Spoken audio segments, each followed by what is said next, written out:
담임 목사님 안식월 휴가 가운데 계십니다. 안 계셔도 하나님이 다 보고 계십니다. 담임 목사님 안 계실 때 더 신앙생활이며 예배생활이며 잘 하시는 우리 성도님들 되시기를 주님의 이름으로 축복합니다.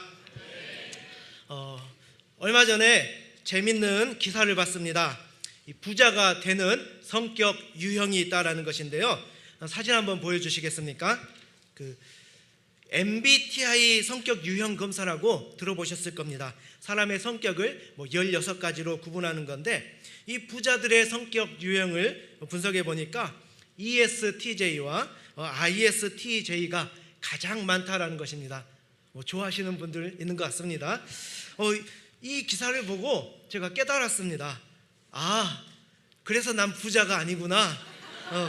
제 성격 유형이 INTP인데, 여기 보일지 모르겠습니다만 굉장히 약 2% 정도 차지하는 유형입니다. 그러니까 부자와는 거리가 먼 성격이라는 거죠. 아내가 우스갯소리로 또 이런 말을 합니다. 돈 많이 벌어와요? 그러면 제가 말하죠. 목사가 어떻게 돈을 버느냐? 목사가 어떻게 하면 돈을 많이 벌 수 있을까요? 그러니까 성격도 그렇고 직업도 부자와는 이렇게 거리가 먼 삶을 살고 있습니다. 그런데 이 사람을 성격을 이렇게 16가지로 구분하는 이 MBTI 말고 또 사람을 체질에 따라서 분류하는 방법이 있죠. 텔레비전 프로그램이나 또는 우리가 아파서 한의원을 가면 종종 이런 이야기를 하잖아요. 당신은 태음인이어서 이런 음식을 먹는 게 좋습니다. 이런 약재가 잘 맞습니다 하잖아요. 그러니까 사람을 체질에 따라서 태양인, 태음인, 소양인, 소음인 이렇게 네 분류로 분류하는 사상의학이라는 게 있죠. 또 우리 혈액형을 또 A형, B형, AB형, O형, 또 RH 플러스 마이너스 이렇게 구분하기도 하고, 또 학력에 따라서 초졸, 중졸, 고졸, 대졸 이렇게 구분합니다. 또 출신 지역에 따라서 이렇게 전라도 출신, 경상도 출신, 충청도 출신, 경기도 출신, 그렇죠. 안 하면 섭섭하죠. 강원도 출신 이렇게 나눌 수 있죠. 그러니까 보니까 세상은 참 다른 도도 있습니까? 제주도 있군요. 제가 깜빡할 뻔했습니다. 그러니까 세상은 이렇게 다양한 조건을 가지고 사람을 분류를 하죠. 그러면 하나님은 우리 사람을 어떻게 구분하실까요? 무엇을 기준으로 구분하실까? 하나님이시라면 우리의 머리끝에서 발끝까지 다 아시는 분이시니까 우리 각자의 성격에 따라서 또 건강에 따라서 재산에 따라서 나이에 따라서 이런 모든 것들을 다 고려해서 정말 사람 수만큼 나누지 않을까 이런 생각도 해봅니다. 그런데 웬걸 하나님의 그 구분법 의외로 단순하죠. 딱 한 가지 기준만을 가지고 계신데 그 기준이 무엇이냐? 바로 오늘 본문 말씀 첫 번째 글자, 바로 복이라는 것입니다. 이 복을 가졌느냐 가지지 못하였느냐에 따라서 의인이냐 악인이냐 이렇게 구분하시는 거죠. 자, 여러분께 한번 질문 한번 던져보겠습니다. 여러분은 의인입니까 악인입니까? 1부 때는 대답을 잘 안 하셨는데 2부 사람들은 굉장히 대답을 잘 해주시네요. 다시 한번 물어보겠습니다. 여러분은 복 있는 사람입니까? 복 없는 사람입니까?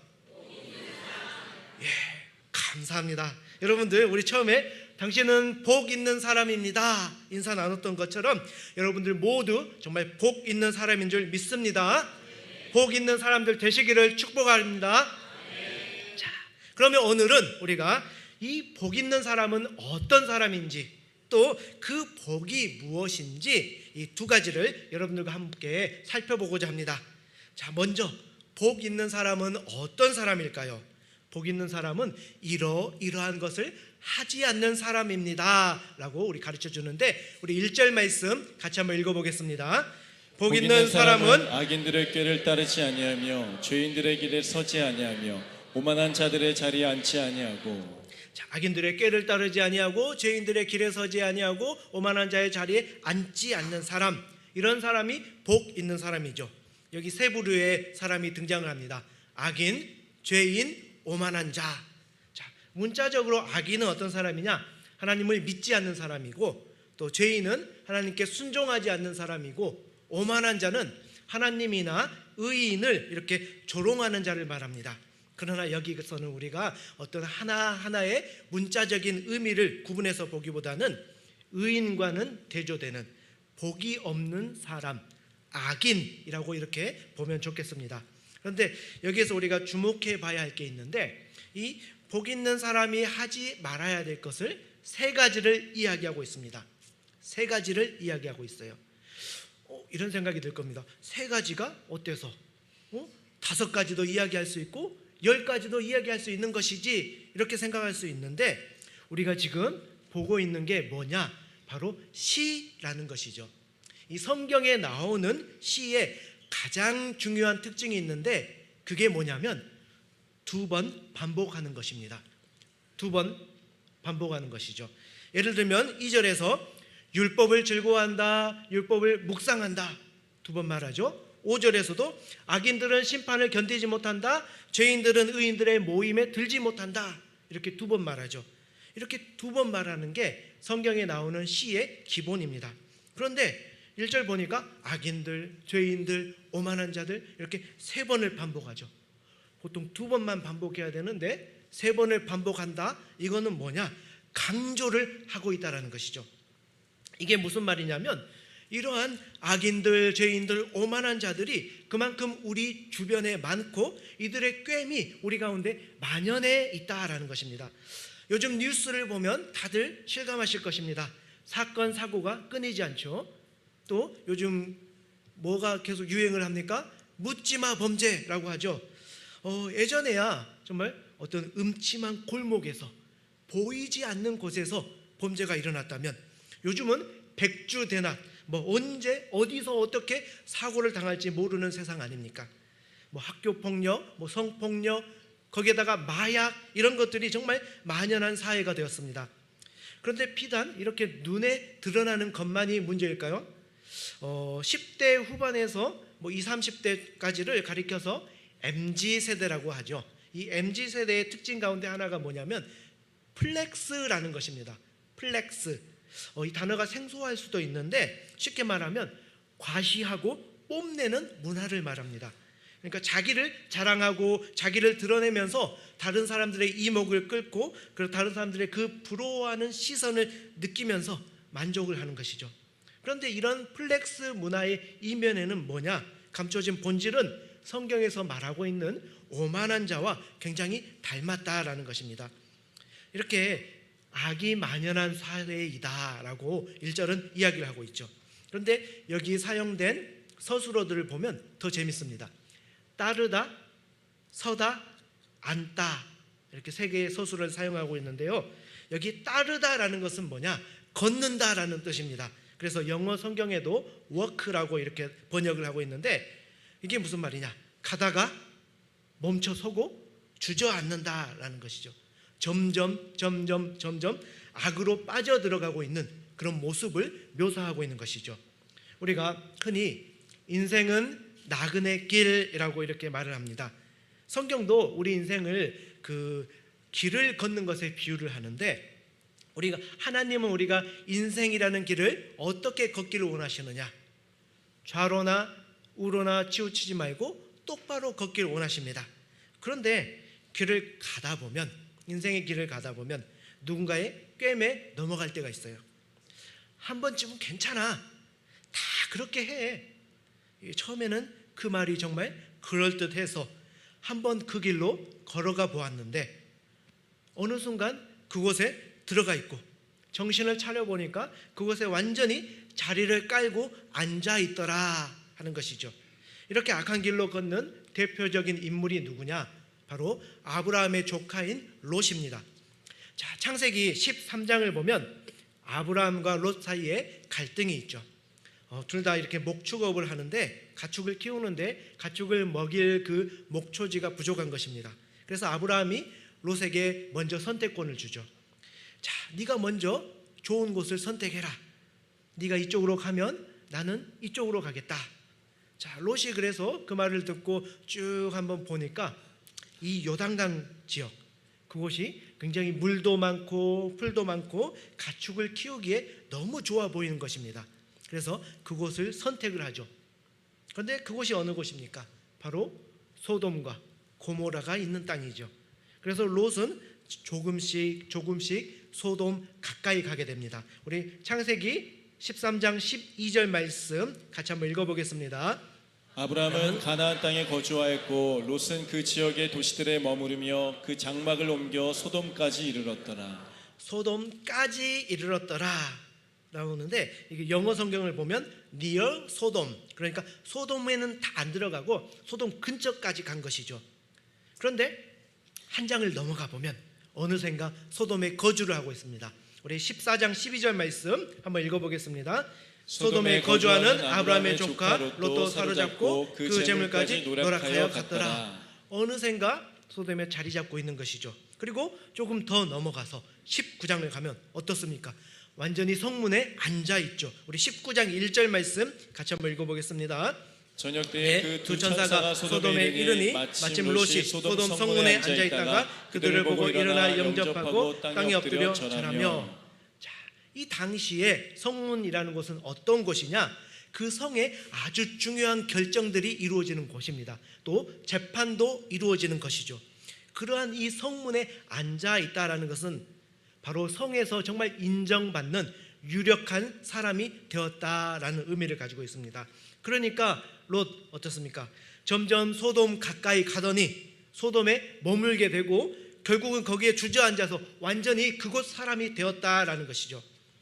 바늘 도둑이 소도둑 된다라는 그런 속담처럼 처음에는 그저 한 번쯤이야 라고 시작을 했는데 나중에는 그 사람들과 똑같아진다라는 것입니다. 악인, 죄인, 오만한 자가 되어버리고 만 것이죠. 여러분들 가운데는 이렇게 악인의 길로 걷는 자가 한 분도 없으시길 주님의 이름으로 축복합니다. 자, 복 있는 사람은 이러한 삶의 모습은 가져서는 안 된다라고 1절에서 이야기를 하는데, 그러면 복 있는 사람은 어떤 사람인지 이제 긍정적인 모습을 한번 보도록 하겠습니다. 우리 2절 말씀 같이 한번 읽어보겠습니다. 오직 여호와의 율법을 즐거워하여 그의 율법을 주야로 묵상하는도다. 복 있는 사람은 율법을 즐거워하고 주야로 묵상하는 사람이다 라고 말하죠. 여기 여호와의 율법이라는 게 뭘까요? 율법은 우리가 세 가지로 생각을 해볼 수 있습니다. 첫 번째는 이 모세 오경, 그러니까 창세기, 출애굽기, 레위기, 민수기, 신명기 이 5권을 가리켜서 율법이라고 말을 합니다. 두 번째는 이 시편을 가리켜서 율법이라고 이야기를 합니다. 이게 무슨 말인가 할 텐데, 우리 시편이 총 150편인데 성경을 읽으신 분들은 알겠지만 시편이 5권으로 나눠져 있습니다. 1에서 41편, 42에서 72편, 73에서 89편, 90편에서 106편, 107편에서 150편 이렇게 5개로 나눠져 있어요. 왜 이렇게 나눴느냐? 모세 오경을 본따서 만든 것이죠. 그래서 이 시편을 가리켜서 율법이라고 말하기도 합니다. 또 우리가 넓게 보면 이 하나님의 말씀, 성경 전체를 가리켜서 율법이라고도 하죠. 그래서 이 시편 1편을 기록할 때는 아마도 그 당시에는 이제 시편 말씀 전체를 가리켜서 율법이라는 표현을 사용했겠지만 성경이 완성된 이후에는 이 1편에서 말하는 율법, 바로 우리는 성경 전체이다, 하나님의 말씀이다, 이렇게 보는 게 좋겠습니다. 자, 이 말씀을 즐거워하는 사람이 복 있는 사람이라고 말하죠.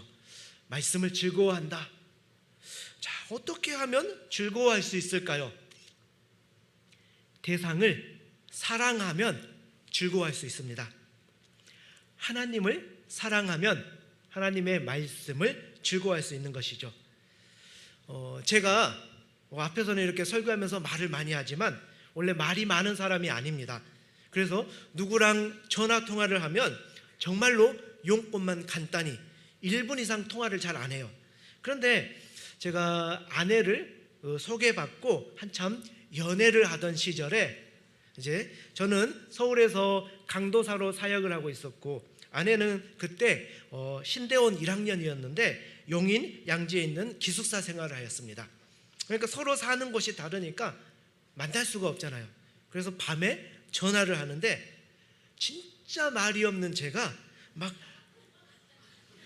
1시간씩 2시간씩 대화를 하는 거예요. 놀랍지 않습니까? 그런데 그 대화의 내용을 들어보면 굉장히 건설적인 중요한 이야기를 합니까? 아니죠. 아주 모호만 시시콜콜한 이야기를 나누는 거예요. 그런데 또 전화를 1시간, 2시간씩 하고 끊으면 어떻습니까? 아쉽죠. 다시 전화하고 싶죠. 왜 이렇게 시시콜콜한 이야기를 나누는 걸까요? 사랑하니까. 함께하지 못하지만 목소리라도 듣는 그 시간이 즐거운 것이죠. 그게 지겹고 싫다면 결코 하라고 해도 못하는 것이죠. 또 어떻습니까? 연애 편지. 요즘은 편지 잘 안 쓰지만 우리 어르신들 소시적에 다들 연애 편지 한 번씩 써보시고 받아보셨죠? 받아보셨죠? 예. 근데 우리가 이 편지 받아서 읽으면 어떻습니까? 읽으면서 상대방의 얼굴이 떠오르고 목소리가 떠오르잖아요. 그래서 편지 한 번 읽고 더 이상 안 봅니까? 아니죠.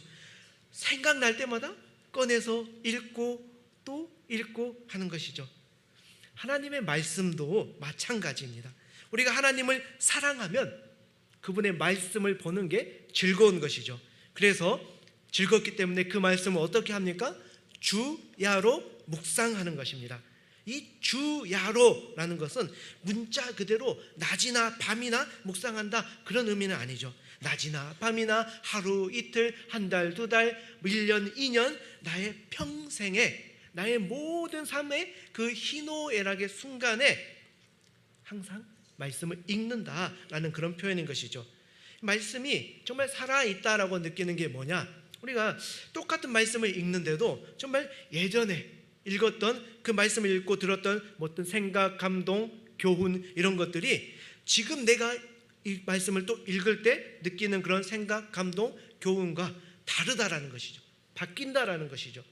물론 내가 주님 안에서 조금씩 다듬어지고 온숙해져서 그런 것일 수도 있고 또 그때와 과거와는 또 상황이 다르기에 그럴 수도 있는 것이죠. 어찌됐건 정말 때에 맞게 이른 비와 늦은 비를 주시는 그 하나님께서 때마다 말씀으로 은혜를 베풀어 주시는 것이죠. 그래서 이 말씀을 우리는 묵상해야 하는데 여기 묵상하다라는 단어는 소리내어 읊조리다라는 그런 뜻인데 여기에 그 반복하다, 되새김질하다라는 이런 의미를 추가로 가지고 있습니다. 자, 어렸을 때 제가 시골을 가면 그 스댕으로 된 그런 넓은 국그릇 같은데 스댕 하니까 좀 이상하나요? 스테인리스로 된 그 넓은 국그릇 같은 게 있는데 거기 보면 쌀이 담겨져 있어요. 근데 이 쌀이 우리가 일반적으로 먹는 하얀 쌀이 아니라 노르스름한 쌀입니다. 우리 사진 한번 보여주시겠습니까?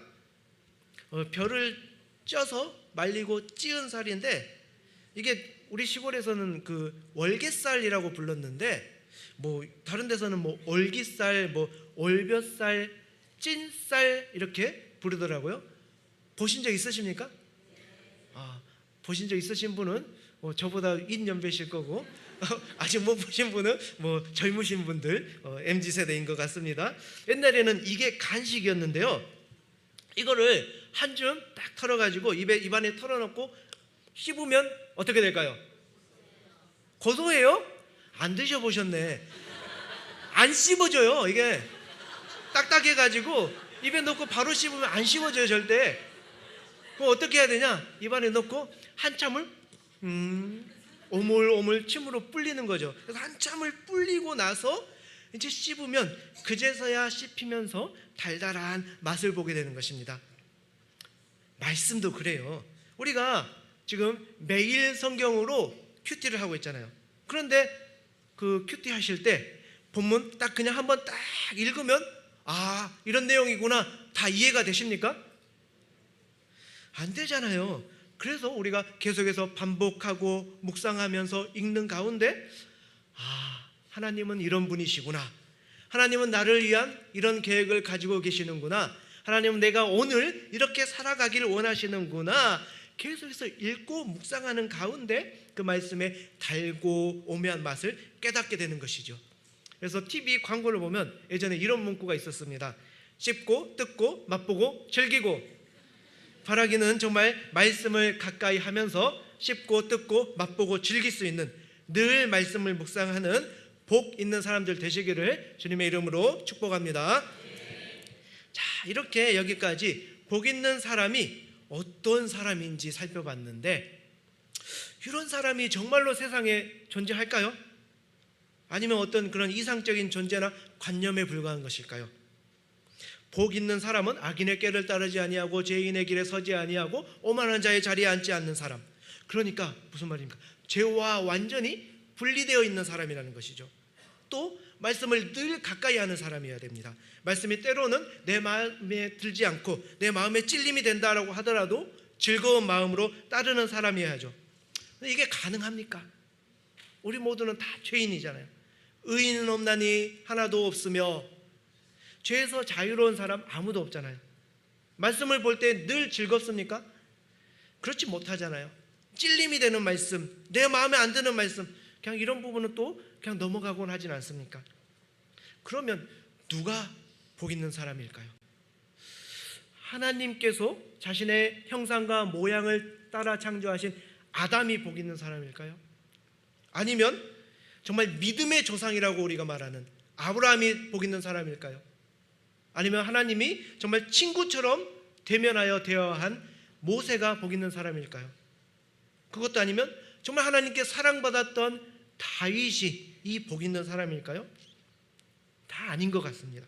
그러면 누가 복 있는 사람이 될 수 있을까요?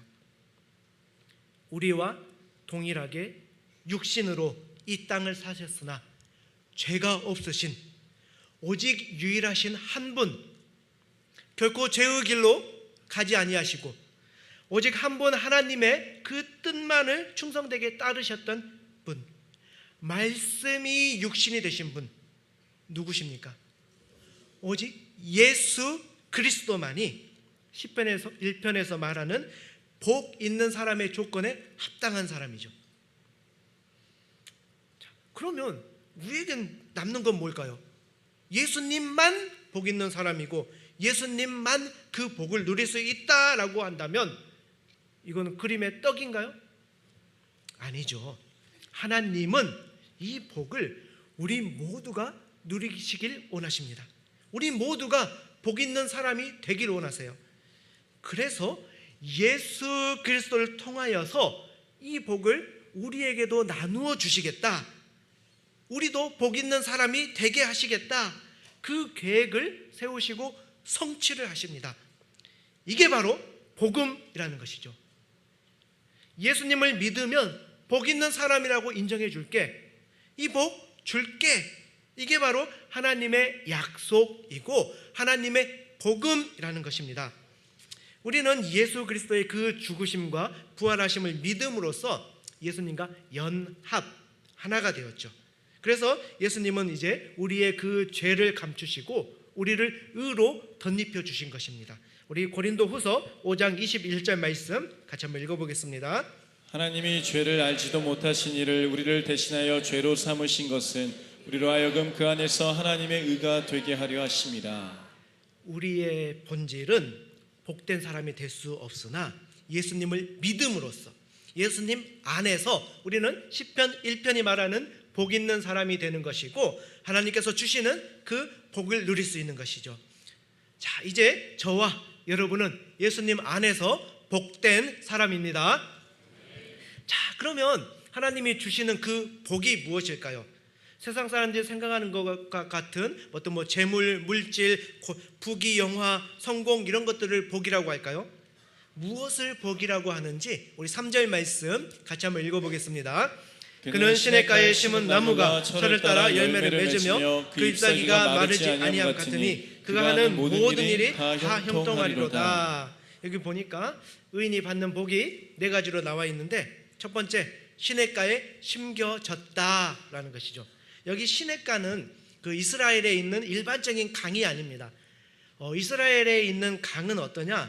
비가 오는 우기에는 물이 흐르는데 비가 오지 않는 건기에는 그 물이 다 말라버립니다.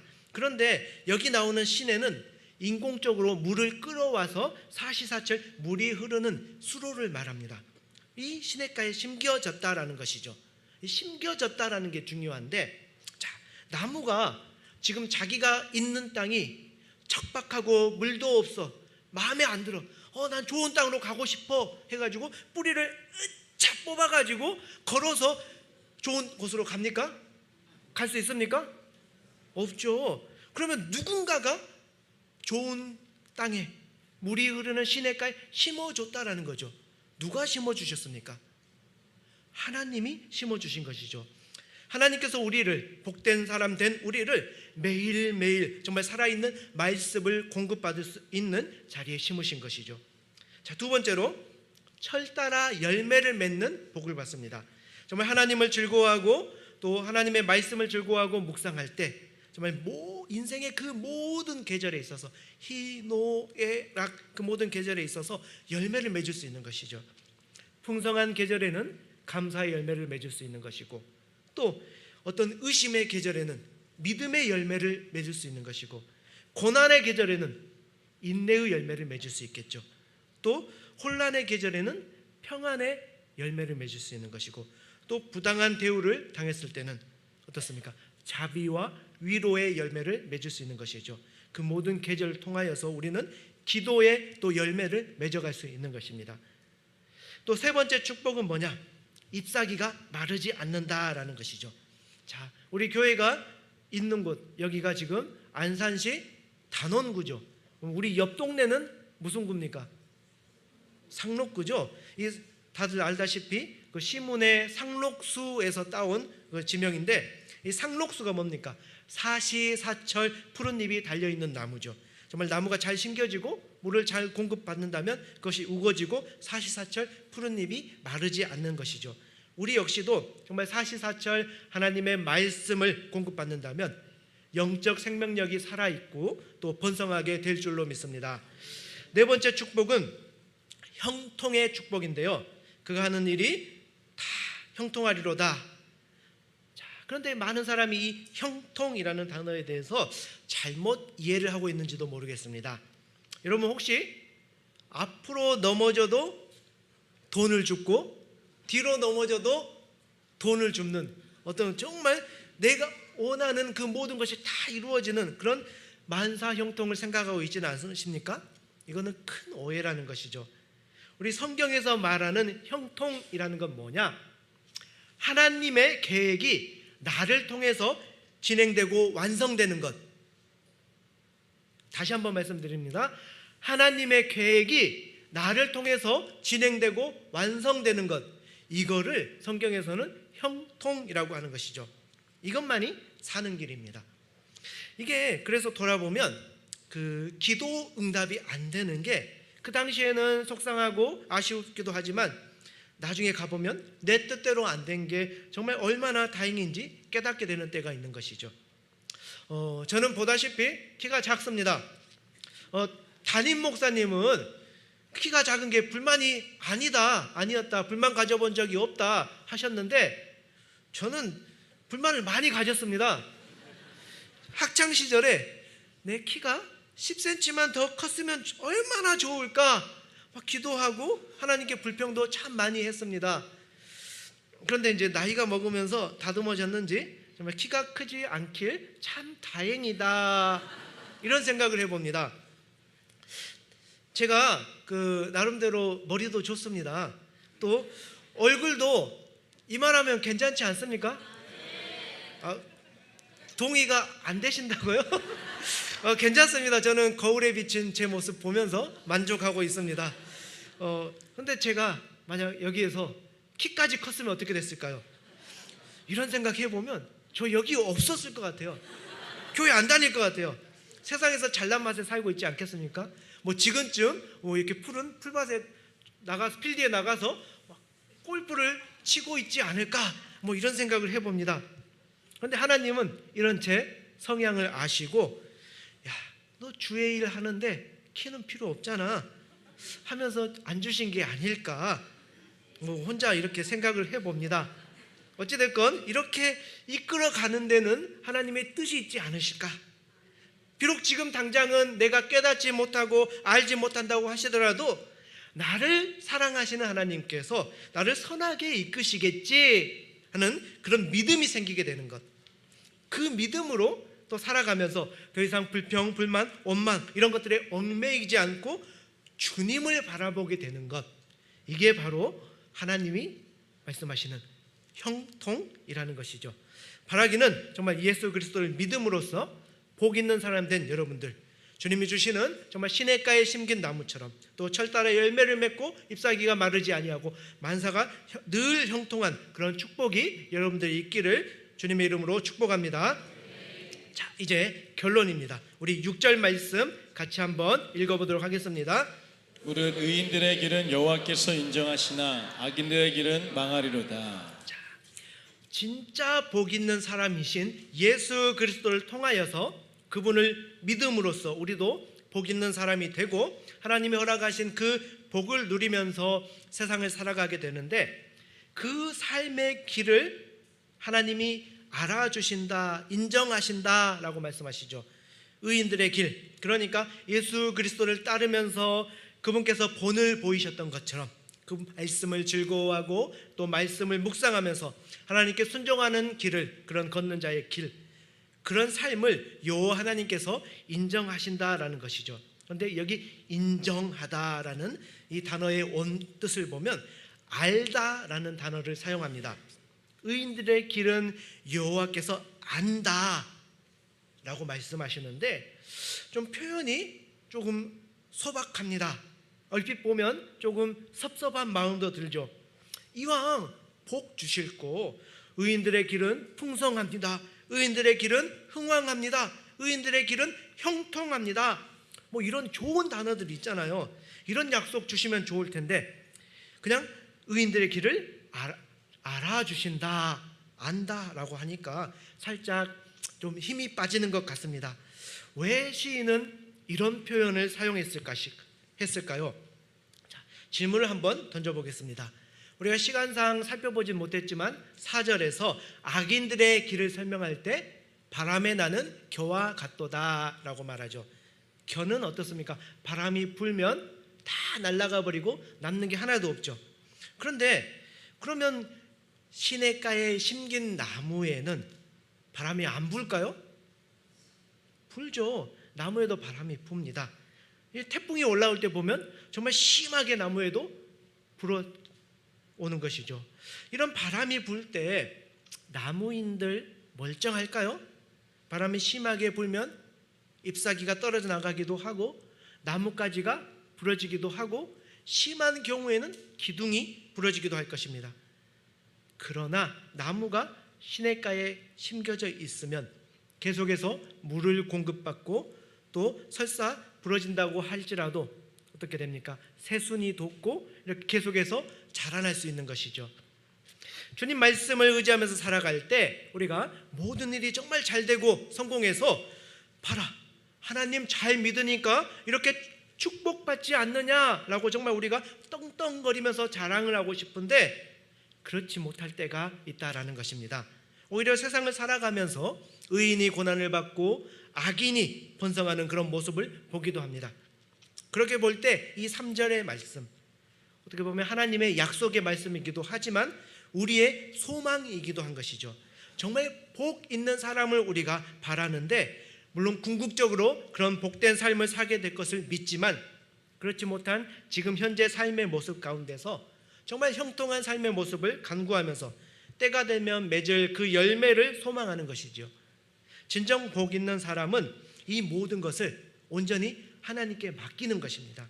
자신의 어떤 그 소망, 바람 이런 것들이 있지만 때로는 의인들이 고난받는 상황에서 악인들이 떵떵거리는 모습을 보면서 마음이 찢어질 듯 같고 정말 넘어질 뻔하기도 하지만 이 모든 일을 하나님께 맡기는 것입니다. 내 길 주님이 아시잖아. 내가 말씀 붙잡고 살아가는 거 주님이 아시잖아. 주님이 알아주신다라는 것만큼 우리에게 위로와 위안이 되는 게 없습니다. 우리 출애굽기 3장 7절에서 8절 말씀 같이 한번 읽어보겠습니다. 여호와께서 이르시되 내가 애굽에 있는 내 백성의 고통을 분명히 보고 그들이 그들의 감독자로 말미암아 부르짖음을 듣고 그 근심을 알고 내가 내려가서 그들을 애굽인의 손에서 건져내고 그들을 그 땅에서 인도하여 아름답고 광대한 땅 젖과 꿀이 흐르는 땅 곧 가나안 족속, 헷 족속, 아모리 족속, 브리스 족속, 히위 족속, 여부스 족속의 지방에 데려가려 하노라. 안다라는 게 뭘까요? 하나님께서 모세에게 주신 말씀인데 뭐라고 합니까? 내가 내 백성의 고통을 보았다. 내 백성의 부르짖음을 들었다. 그들의 근심을 알았다라고 말씀하시잖아요. 그러면서 뭐라고 약속하십니까? 그곳에서 건져내겠다. 안다라는 건 뭐냐? 바로 구원의 약속인 것입니다. 하나님은 우리 형편 다 알고 계시죠. 우리의 모든 상황 다 보고 듣고 알고 계십니다. 그리고 하나님의 때에 우리를 그 상황에서 건져내시고 정말 젖과 꿀이 흐르는 땅으로 인도하실 것입니다. 하나님이 아신다, 소박한 표현이 아닌 것이죠. 우리를 궁극적으로 정말 젖과 꿀이 흐르는 땅, 천국으로 인도하시겠다, 그런 구원의 약속인 것입니다. 이것이 우리에게 얼마나 큰 위안이 되는 줄 모릅니다. 세상 살아가는 게 다들 힘들다고 말하죠. 이 세상이 힘들고 어려움은 우리 믿는 사람이라고 해서 정말 비켜나갈 수 있는 것이 아닙니다.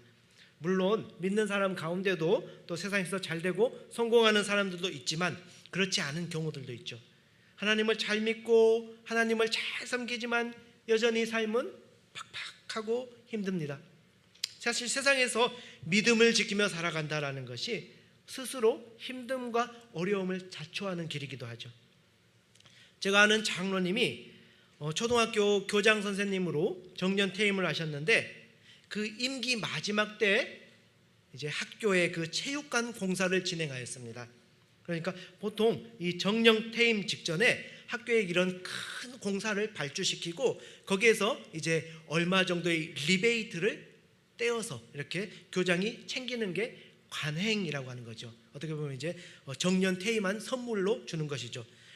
그래서 이제 교장은 그 리베이트를 받고 또 거기 일부분을 사무실 직원들에게도 나눠준다라고 합니다.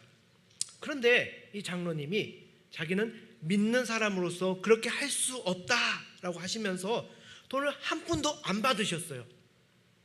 당연히 이 사무실 직원들에게도 어떤 돈이 돌아가질 않았죠. 그랬더니 이 사무실 직원들이 뒤에서 수근수근 되기 시작합니다.